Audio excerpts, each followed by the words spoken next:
Bueno, ¿qué tal? Buenos días a todos. Nuevo consultorio de hoy lunes, día 25 de septiembre, y en este caso es un consultorio que habla sobre el apego. Pues paso a explicar un poquito la pregunta, que en realidad, bueno, pues es una pregunta que viene de Instagram, una pregunta un poco muy específica, porque es de una paciente que tengo, y bueno, para que no quede pues, una pregunta excesivamente concreta, lo que he hecho es, bueno, darle un poquito de generalización, para que pueda contestar a otras personas que, bueno, que puedan tener una pregunta parecida, ¿no? Entonces, bueno, pues os leo un poquito la pregunta en sí. ¿Qué me dices? Bueno, ¿qué me dice Begoña? Bueno, por Instagram os el apego y la verdad es que no termino de entender bien la diferencia entre el apego ansioso y el apego evitativo. Creo que tengo los dos. También me gustaría saber si se puede, cómo curar el mal apego. Vamos a ver. Yo al principio os voy a contar un poquito, si os parece, a grandes rasgos lo que es el apego para las personas que no hayáis visto, pues, digamos, consultorios míos anteriores. El apego básicamente se construye siempre de la misma forma, ¿no? La tenemos todos los seres humanos y siempre es la relación que se obtiene, la relación que se tiene con la figura digamos, cuidadora principal. En la mayoría de los casos son los padres, pero es verdad que por las razones que sean, pues en muchas ocasiones pueden ser los hermanos, pueden ser los propios tíos, personas totalmente externas, incluso por señores del servicio que están pues, más pendientes, ¿no? del cuidado de estos niños, ¿no?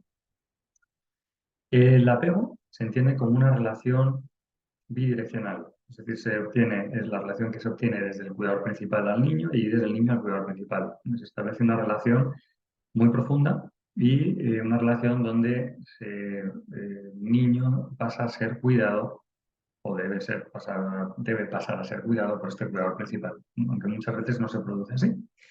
Y debido a eso se dan dos tipos de apego, ¿no? El apego ya que llamamos seguro y el apego inseguro. El apego seguro es cuando el bebé llora, cuando el niño pues, tiene pocos días de nacer, el bebé está llorando, y el cuidador principal acude directamente a consolar a ese niño, ¿no? Mediante el abrazo, mediante las caricias.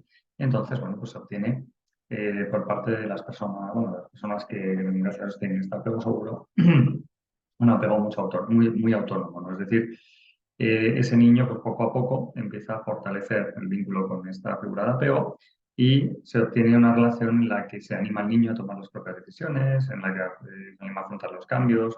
El niño pues va teniendo una serie de confianza, sabe que puede siempre ir a la figura de apego principal y siempre va a obtener, bueno, con confianza, pues esa seguridad que necesita en un momento determinado, ¿no?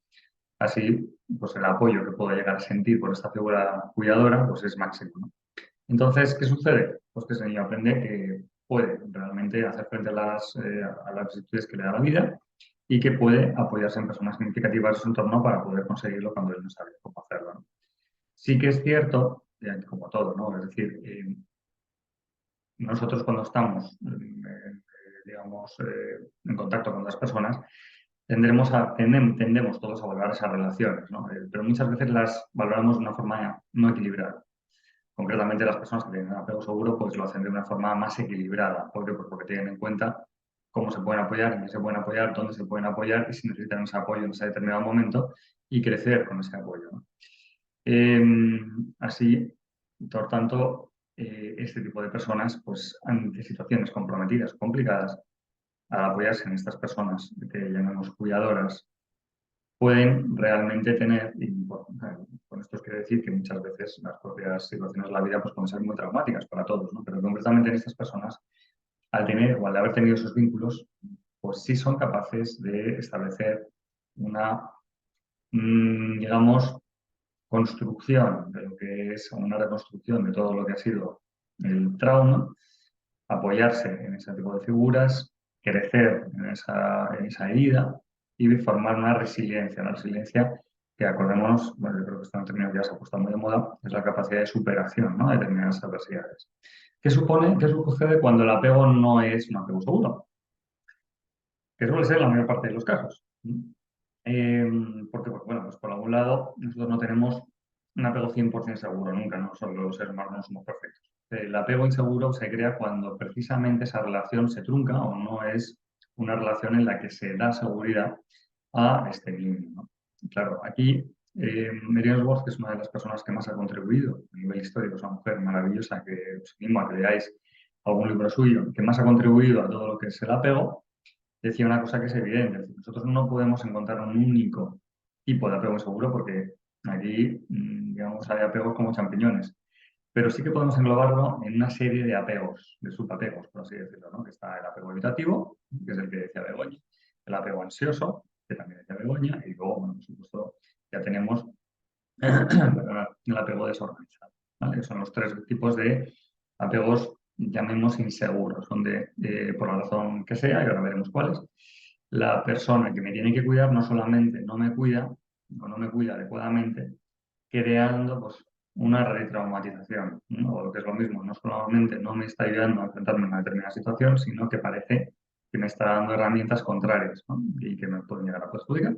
Entonces, vamos a hablar básicamente de esos dos tipos de trauma, perdona, de apego, ya la costumbre, de apego, tanto ansioso como, eso os parece, como el evitativo, ¿no?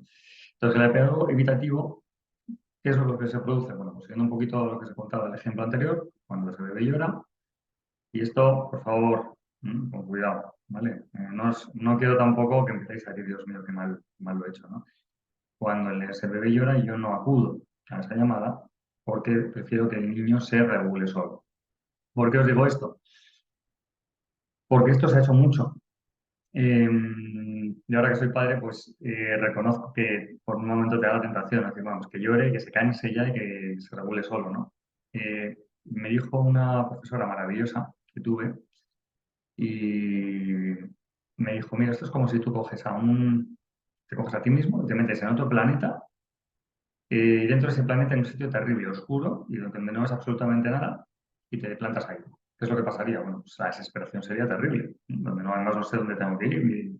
Pues es un poco lo que siente un bebé. Un bebé cuando nace totalmente expuesto, no tiene todavía el córtex maduro, que va a necesitar muchísimos años para poder tenerlo maduro, y necesita a alguien que le regule de fuera. Ese regulador maravilloso que viene de fuera pues son los cuidadores principales, que normalmente son los padres. Por tanto, cuando un niño llora no lo hace porque quiera molestar o para fastidiar, porque sea un niño que se ha acomodado en los brazos. Lo hace porque está asustado, ¿no? Lo hace porque no sabe lo que está sintiendo, no sabe lo que estaba pasando. Ten en cuenta que nosotros nacimos prácticamente, bueno, prácticamente no, nacimos completamente ciegos, además expuestos sin saber lo que estamos sintiendo. Pues necesita el contacto cálido con esa figura de apego. Entonces, cuando no se produce eso, sino que lo que hago es que el niño se regule solo, el niño no aprende a regularse solo, no puede, no tiene esa capacidad. Lo que aprende el niño es a bloquear las sensaciones que tiene y a aprender que no puede depender absolutamente de nadie en la vida. Por tanto, ¿qué es lo que sucede? Pues que se da una infrarregulación. La infrarregulación se produce cuando aprende que no hay nada que pueda hacer para regularse y que no va a poder tomar ningún tipo de decisiones en la vida. Pues el pensamiento que puede llegar a tener es, no valgo para nada, no valgo para nadie, da igual lo que haga. Y claro, se tienden a regular solos, pero lo hacen de una forma muy inadecuada. En algunos casos, incluso haciéndose daño. No suelen encontrar su sitio en las emociones. ¿Eso qué quiere decir? Pues que las emociones las aprenden o aprenden que esas emociones son malas. Totalmente, o sea, todas las emociones que nos hacen sentir mal, como puede ser la tristeza, como puede ser el miedo, perdonad, bueno, como puede ser incluso la sensación de vergüenza, aprenden a que son malas, que son negativas, que me hacen daño y por tanto lo que tengo que hacer es bloquearlas, dejarlas apartadas, ¿no? Dejarlas en un camino para poder seguir adelante en mi día a día, ¿no? De esa forma, claro, yo no voy a buscar a personas que me ayuden a regular, sino todo lo contrario, porque como las personas que me ayudan a regular son personas que me pueden fallar, yo lo que prefiero es coger y aislarme. ¿Qué es lo que pasa? Que cualquier tipo de situación negativa no es suficiente, no es lo suficientemente mala para tirar adelante. Son personas que vienen mucho a terapia y que cuesta una barbaridad que se dejan ayudar, porque ellos vienen con su propio esquema y cuesta muchísimo que aproximarse a un esquema distinto, ¿no? ¿Qué sucede con esto? Bueno, pues que eh, cualquier tipo de situación traumática es un efecto potenciador, porque encima, al no contarlo, al bloquear las emociones, su mente empieza a intentar por todos los medios tirar adelante, dejando de lado pues, todas aquellas emociones que le están avisando que la cosa funciona mal, ¿no? Es como, por así decirlo, si nosotros activamos una alarma constante y lo que hago, en vez de ver qué es lo que pasa, me pongo unos tapones de oídos para no oírla, ¿no? Entonces, ¿qué pasa? Bueno, pues al final la alarma tiene que hacerse más intensa, con lo cual acaba llegando igual, y la sensación que tengo es de estar huyendo todo el rato del origen del problema, ¿no? Entonces, ante esto, bueno, pues os podéis imaginar, ¿no? Muchísimas personas con este tipo de apego son personas pues, que tienden a regularse de forma externa, pero no con ayuda de las demás, ni tampoco con ayuda de forma adecuada, sino de forma totalmente inadecuada, ¿no? Aquí, bueno, pues encontramos muchas conductas adictivas, también encontramos problemas de conducta alimentaria, donde sí que es cierto que, bueno, que yo tiro adelante o intento tirar adelante mi vida huyendo un poco de todos los demás, ¿no? Y bueno, hasta aquí lo que es el apego evitativo. ¿Qué es el apego ansioso? ¿No? Que es un poco la pregunta que me hacía Begoña. El apego ansioso es quizás todo lo contrario, ¿no? Es decir, son aquellas personas que sí reciben esa, entre comillas, ayuda del cuidador principal, pero la reciben de una forma curiosa, ¿no? Es decir, el niño llora y la madre acude, o el padre acude, o el cuidador acude, muy nervioso, ya sea diciendo, pero cállate ya, niño, qué pesado, de verdad, ¿verdad? O diciendo, Dios mío, ¿qué te pasa, hijo? ¿Qué te pasa, Dios mío? Incluso vigilando constantemente de que no le vaya a pasar absolutamente nada. A ver, incluso padres que se acercan respirando, o sea, a ver si mi hijo respira, ¿no? Entonces, ¿qué sucede? Pues que el niño aprende a tener miedo a todo. Todo es peligroso y es todo lo contrario al apego evitativo. Es decir, necesito la ayuda de, de la figura de apego para todo, ¿no? Hasta para ir al baño. O sea, no puedo separarme de esa figura de apego porque realmente la vida es terrible sin esa figura de apego. ¿Qué ocurre? En ocasiones esa figura de apego puede incluso crear ansiedad. ¿Mm? Y se crea un doble vínculo. Por un lado, odio a la figura de apego que me está, entre comillas, haciendo daño, pero por otro lado paso a depender de ella. Así que no me separo ni un segundito de esa figura de apego. Claro, eso acaba creando pues, una dependencia muy grande, ¿no?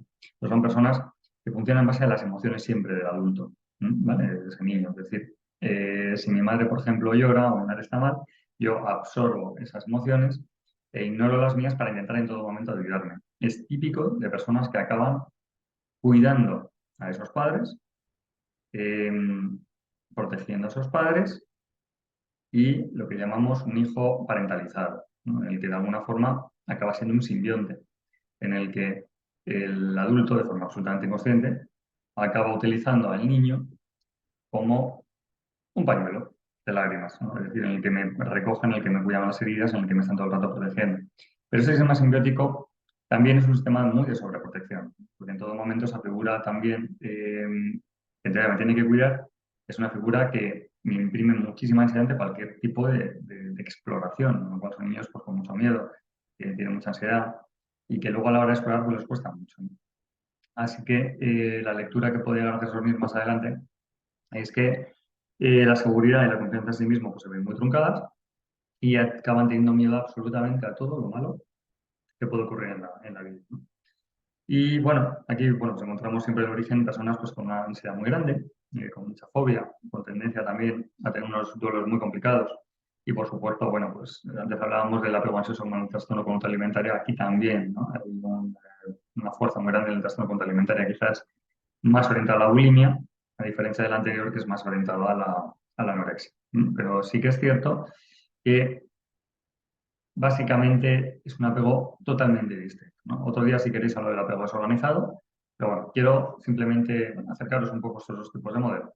La pregunta que me hace Begoña también es, ¿se puede revertir esto? Sí se puede revertir, es muy difícil, sí se puede revertir. Evidentemente, cuanto más mayores acudimos, más difícil, por muchas razones, porque la vida, por un lado, acaba reforzando mucho los esquemas que yo he podido llegar a aprender y que son inadecuados, pero por otro lado también porque si se aproxima el momento en el que la figura de apego pues, se van creando una serie de malos vínculos, separaciones o, bueno, Dios no lo quiera, muertes, ese apego pues no termina de cerrar bien, ¿no? Entonces aquí sí que es cierto que el trabajo que podemos hacer es un apego perdón, un trabajo desde el apego.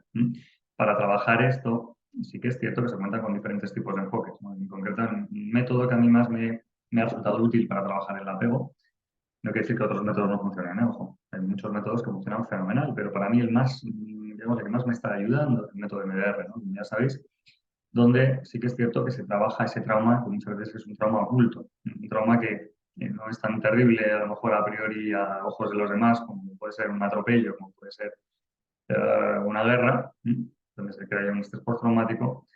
Sin embargo, es un trauma que va a complicar muchísimo mi mundo y mis relaciones con los demás, así como mi propia autoconfianza, y pues eso acaba creando un problema más adelante en cómo yo me relaciono con los otros. ¿Vale? Entonces, desde ese enfoque sí se puede trabajar. Lleva su tiempo, es precioso, es un camino muy bonito donde la persona pues acaba descubriendo muchas cosas, muchas potencialidades que tiene, así como aprende a confiar en los demás, aprende a estar con los demás de una forma adaptativa y lleva su tiempo.